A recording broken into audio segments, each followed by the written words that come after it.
Hi guys, this is Dan from Magic Pachinko Restorations with another short video of a vintage Pachinko machine. This particular episode is highlighting a 1975 Daiichi machine. Daiichi is the only machines that I'm aware of that cut their front glass and frame on this diagonal and had this kind of a setup for their feed trays. Kind of neat, I like them. Gives the machines a definite different look. This was a full restoration, and as always, there's always problems with machines that you run into when you're doing full restorations. We'll talk about that a little bit. Everything gets taken off, everything gets torn down. I mean, you guys have watched enough of my videos, you know what I do. This particular playfield, however, was not one of the ones you could scrape off and lay another one down. So what you have to do when you do that is you take everything off and pull everything off like you would normally do, but then you have to use tracing paper. And in my case, I tape a number of sheets together that will fill this, and then you have to tape it down, punch holes in the tissue paper, and then remove the tissue paper. And then you lay down a new playfield, which is what this is. He wanted to change the playfields on it. And then you have to line that tissue paper stencil back up and poke all the holes. And the problem with it is tissue paper is so thin and kind of flexible. It's not the same as using an old playfield, which has got that plastic on it, and makes it easy to use it as a template. So ultimately what will happen is you'll miss a nail hole or something here and there. And when we were rebuilding it, I noticed there was a nail missing. And the problem is you don't know exactly where it goes. So you try to poke and find the hole, but sometimes you just can't. So I actually ended up drilling a hole to put that nail in, and I just put it in by eye. So everything should be fine. So I'll show you get in a little closer, and we'll show you some of the things that I did actually on the playfield. This top attraction was okay. The center attraction had lost a lot of its paint. So the purple and red got painted. The purple and red down here, the red here got painted. The rest of, well, these guys were all okay. The silver foiling was okay. This tulip here was actually in pretty good shape. This one really had hardly anything left of the white. So we went in and painted the white. And then you've got to just kind of scrape off the overflow. And then up in this corner and over in here, the orange and the purple were pretty well shot. For whatever reason, it's just the way I guess the paints that they used or the colors, they just fade over time. They don't seem to have much lasting effect. So all the cabinetry was done. We put feet on it. Although this machine is going to get put into a cabinet, so we'll end up taking the feet off of it eventually. We're going to build a cabinet. The owner of this particular machine lives nearby. He's going to come pick it up, and we'll show him how to load it into the cabinet and so on and so forth. If you're interested in a cabinet, you can call me and I'll tell you all about them, but we don't build cabinets and ship them. We just found out it just doesn't work real well. So cabinet knowledge, yep, I'll share it. Cabinet building, don't want to get involved. So full restoration, everything came off. We found that there was a little metal wear piece on one of the tulips that I had forgotten to put back on. So the only way to put it back on properly is to take this all off and then get it in there and put it all back on again. So every time you work on these things, you always find something that's just a hair weird, and you got to play with it. So, but everything's nice and clean. All the wood's taken care of. Redid the wire harness. There were some bad wire connections in here, so we redid all of that. So you plug in your 12-volt power supply and just plug it into the pigtail. And when you do that, your ball out light, which is the top one here, will come on, and it stays on. It's dictated here by this micro switch. So when the micro switch gets pushed down, it will turn the light off, and it gets pushed down by putting enough pachinko balls in your machine. So the light directly below this is the jackpot light, and that'll come on obviously when you get a win. So when you first go to play, you want to make sure, and I'm going to zoom in on this for you so that you can see it really well. This right in here is the ball dump mechanism. So right now this is loose, and if I were to put balls in, they would run through the turnaround, get to here, and then come right down the exit chute. So what you have to do is you have to push this over and then make sure this piece drops down and keeps it over like that. So now the balls will go across and into the jackpot chamber. And that's controlled by this. This releases it. This mechanism is, even though it's spring-loaded, is a little tight, but it would normally just slip back like that and then just stay there. So again, when you get ready, you need to push it over and make sure it's caught under here. So if you set this once and never have to empty balls, you never have to worry about that ever again. Okay, but that's what that mechanism is. So let me back it out again. And as always, I tell everybody just a handful. And what you're looking for is a nonstop flow from your upper feed tray, upper feed chute, turnaround, lower feed chute, jackpot.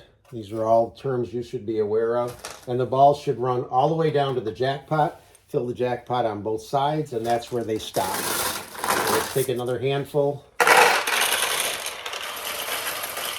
Again, they're running down. You can see them start to back up here. Okay. Now, if you notice, I've put balls in, but the ball out light is still on. That's because there's really still not enough balls in here for the machine to be completely operable. Nice word. So we'll put some more in. And now that all of this is full, they're going to start to back up.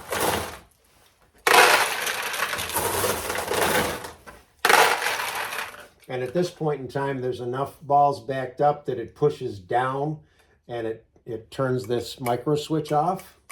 It also pushes this down, which pulls this up. And this is attached to a piece here that lifts the gate out of the way on the ball handling mechanism. So it'll actually feed balls. So when you run low on balls and the light comes on, this is going to drop and it's going to put that flag back in. And you won't be able to launch balls. It won't feed balls onto the launch tray. So, got enough in there now. Put pretty much everything else that you own in there. You want to keep this good and full. 500 minimum. Most pachinko machines will easily handle 1,000 balls. The more balls you have, the less time you're going to spend taking them from here and putting them back up here. So you do want something about this wide. This is where the winning ball drops out. This is where the losing balls drop out. So you want to have something there that will catch both of them.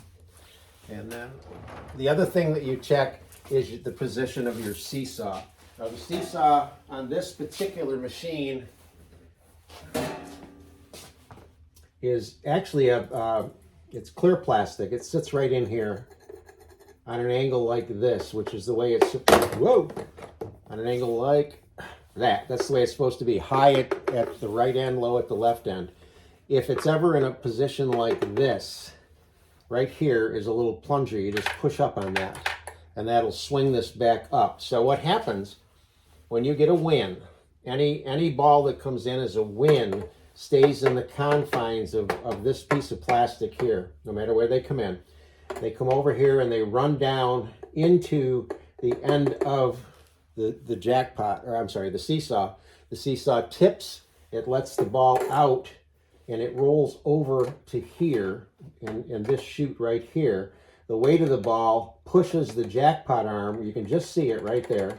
And it runs all the way across to here to a pivot. It runs up to here to another pivot and runs across and interfaces with the jackpot. Okay, so it's like a backwards C. So the weight of the ball pushes that jackpot down. When it does, it will release the 14 balls that you win. And then this right here is called the paper clip. This holds the winning ball momentarily, and eventually this lifts up, lets the winning ball out, and then the entire system resets. It'll load 14 more balls into the jackpot, and then you're ready to go again.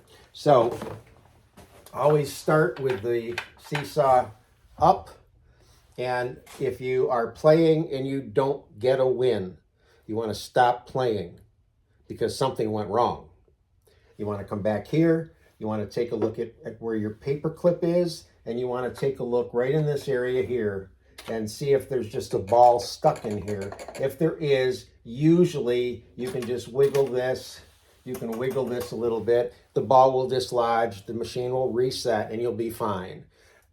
Assuming now that you use real pachinko balls. If you put balls that you don't know the right size are, they may not go through and get stuck, and you don't want that. So make sure you're using real pachinko balls, which, by the way, you can buy from me. I've had people say, where can I get pachinko balls? Well, you're talking to the guy that'll get them to you, so don't forget that.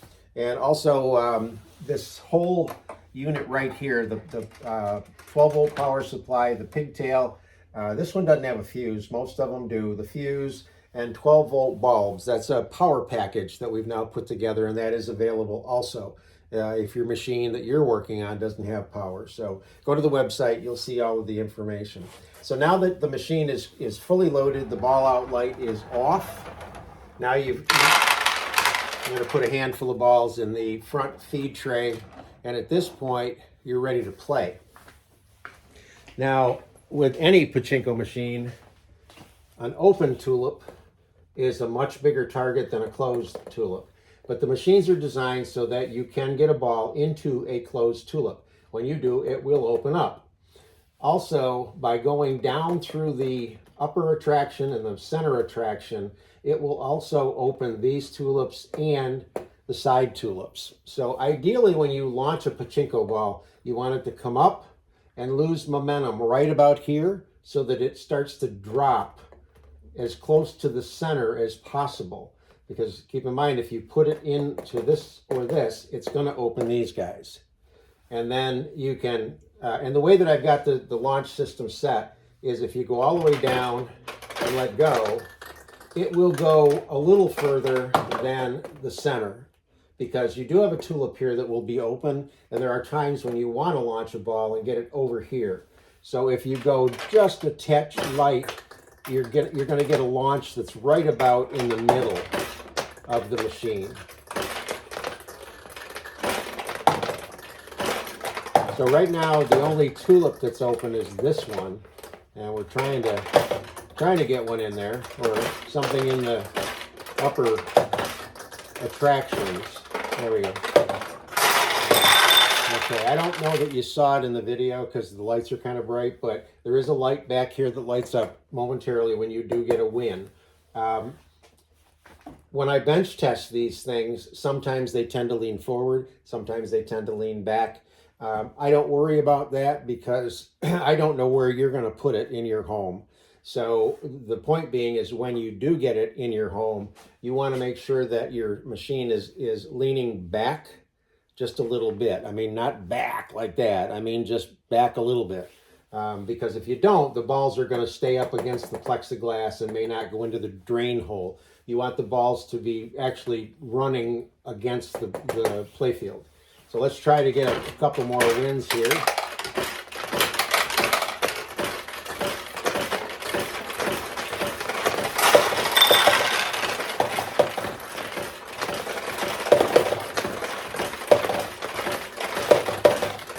Okay. Now I want you to notice something. You may not have realized it, but a ball went into this tulip. The light came on. Nothing came out here. So this is where you want to stop.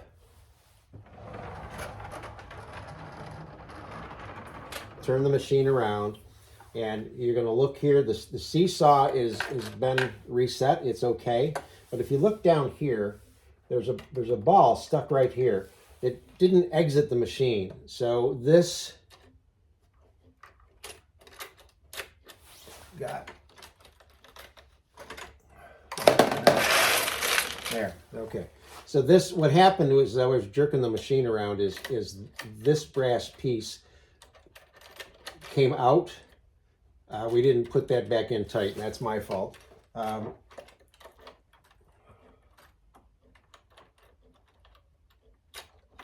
Okay. I'm not going to cut away. I do, however, have to put my glasses on so I can see what the hell I'm looking at.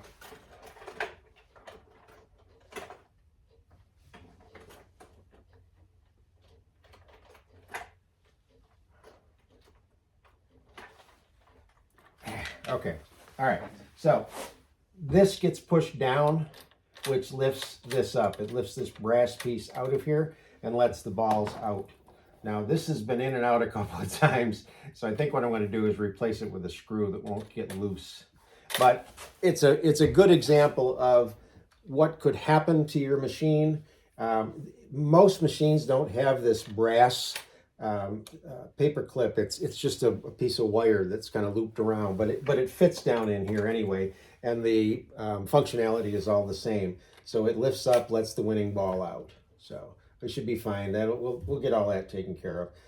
And the owner's coming to pick this up, so it'll be something that we'll specifically talk about. So that's the 1975 Daiichi full restoration, pretty machine. Hope you like it.